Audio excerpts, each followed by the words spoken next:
This is a true crime in real time update from True Crime Today and the Hidden Killers podcast. There's something about fame. It draws people in like moths to a flame, dazzling and alluring, yet sometimes hiding a dark, destructive heat. For Lauren Pisciotta, that heat has become all too real. It's a story that's as shocking as it is disturbing, one that begins long before she ever worked for Kanye West, and now, years later, it's a lawsuit that has taken the entertainment world by storm. Pisciotta, a former assistant to West, claims that the rapper, known for his artistic genius and controversial actions, drugged and sexually assaulted her at a party co-hosted by none other than Sean Diddy Combs. But like all things in the world of celebrities, nothing is simple, and the truth, if that's what we can call it, is buried beneath layers of power, secrecy, and twisted confessions. What really happened on that night in Santa Monica? And how did it lead to a shocking revelation years later, just before Pisciotta's world with West crumbled for good? Lauren Pisciotta's life changed in 2021 when she accepted a position to work for Kanye West, or Ye, as he's legally known now. She was hired as an assistant, someone who could manage his increasingly unpredictable world, a world filled with fashion, music, and, at times, chaos. Pisciotta was no stranger to fame herself. An influencer and former OnlyFans star, she had navigated the limelight before, but nothing would prepare her for what she claims to have endured. Her allegations, now part of a lawsuit she filed against West, read like a tragic novel, where the hero is far from noble. But to truly understand her claims, we have to go back.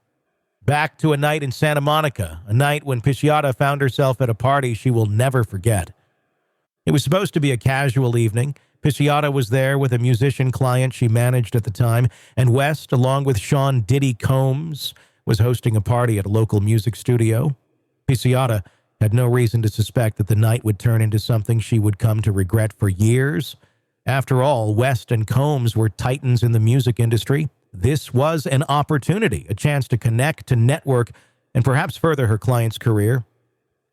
As the night began, drinks were served. West, Pisciotta claims, announced that everyone had to drink if they wanted to stay at the party. It seemed harmless. A party, after all. But something happened, something Pisciotta says she couldn't have expected. She accepted a drink just like everyone else, but after a few sips, she started to feel different. Dizzy, disoriented, like something had taken hold of her body. According to her lawsuit, Pisciotta remembers slipping into a strange, altered state. She couldn't control her movements or speech. And then, the night vanished from her memory. What happened next is a blank spot in her mind, a spot that would remain empty for years. The next day, Pisciotta woke up feeling physically ill, confused, ashamed. She couldn't remember the events of the night before, and the only thing she felt was the creeping sense of embarrassment. Embarrassment that she might have made a fool of herself in front of Kanye West and her client. But her client, who was also there that night, refused to discuss what had happened. In fact, they seemed traumatized, disturbed, as though whatever transpired was too horrific to even acknowledge. For years, Pisciotta believed she had narrowly escaped something terrible that night. She thought she had been drugged by a studio assistant, someone on the periphery of the event, and managed to avoid a full-blown disaster.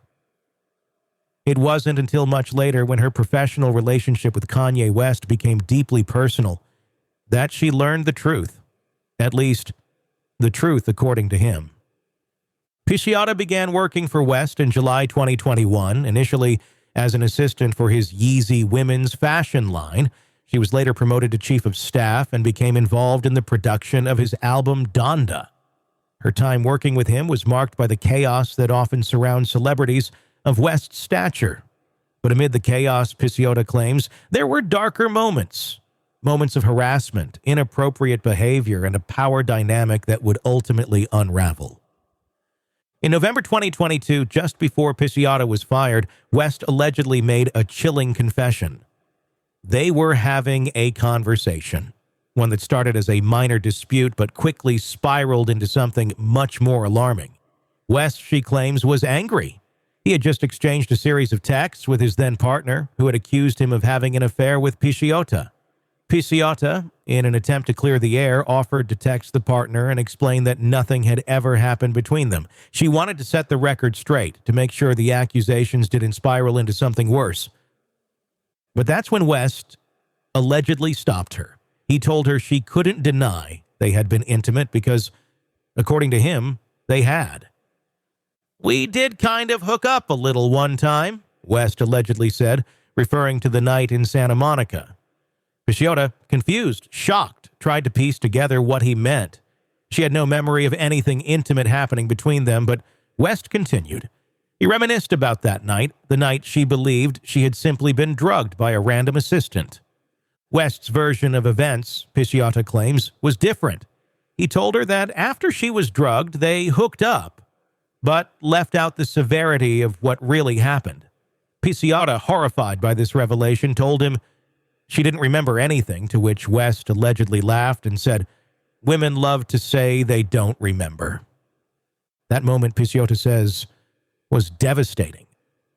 In that instant, she realized that the person she had been working for, the person she had trusted professionally, was the same man who had allegedly assaulted her while she was drugged and incapable of consent.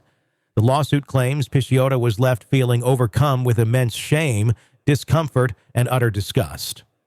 But the horror of that night wasn't the only claim Pisciotta brought forward in her lawsuit. She also accused West of sexual harassment during her time working for him. According to her, West subjected her to explicit texts, pornographic photos, and phone calls where he described his sexual fantasies in detail. There was even an incident in July 2021 during an album workshop in San Francisco where West allegedly forced his way into Pisciotta's hotel room, undressed, and attempted to assault her. Pisciotta's pleas for him to stop were ignored until he eventually left, casually apologizing as though nothing significant had happened. And that wasn't the end of it. Pisciotta says West's behavior continued, each instance more invasive and distressing than the last. But she stayed, perhaps out of fear, perhaps because of the promises he made. In the lawsuit, she claims West promised her millions in severance when he fired her in October 2022. But those promises were never fulfilled. She alleges that she is still owed money from her salary, and West's team has, at times, dismissed her claims as baseless. It wasn't long after Pisciotta's lawsuit was filed that West's legal team fired back, accusing her of blackmail and dismissing her allegations. They argued that her claims were fabricated, a baseless attempt to ruin West's reputation. West's lawyers announced that they intended to countersue Pisciotta for defamation. The fight is now playing out in court, with both sides preparing for what will likely be a highly publicized legal battle. Sean Diddy Combs, meanwhile, remains a peripheral figure in Pisciotta's lawsuit. Although he co-hosted the party where the alleged assault took place, he is not accused of any wrongdoing in her case. However, Combs is facing his own legal challenges. He has been charged with sex trafficking and racketeering, criminal charges that could lead to a separate, high-profile trial. As Pisciotta's allegations make their way through the courts, the entertainment industry is left grappling with yet another scandal involving one of its biggest names, Kanye West. A man who has long straddled the line between genius and controversy now faces accusations that could forever alter his legacy. Pisciotta's claims have also sparked wider conversations about power dynamics in the music industry, about the ways in which young women, in particular, can find themselves trapped in toxic situations, afraid to speak out for fear of retribution or disbelief. It's a story as old as fame itself, but one that continues to shock each time it emerges from the shadows. As the legal proceedings unfold, the public is left wondering, what really happened that night in Santa Monica? Will the courts be able to untangle the conflicting narratives, the confusion, and the allegations of manipulation? And most importantly, what does this mean for the future of an industry that so often turns a blind eye to the abuses of its most powerful figures? For Lauren Pisciotta, the fight for justice has only just begun. In a world where the darkest secrets lie just beneath the surface, They said it was an accident, but the evidence says otherwise. where hidden killers roam unnoticed, in the shadows. I think you would definitely be looking at a blend of toxic, very bad narcissistic personality traits, and they will be vengeful and possibly resort to violence. Join Tony Bruschi as he uncovers the truth behind the most chilling cases. They said it was an accident, but the evidence clearly says otherwise. Each episode, we dig deep into the minds of those who commit the unthinkable. To your point on narcissism, he thinks in his own mind how witty he is. Yeah. But he lost that jury. I was done with him in 2 minutes. From unsolved mysteries to infamous crimes. Geez, you've just talked about how you've taught yourself how to do everything under the sun.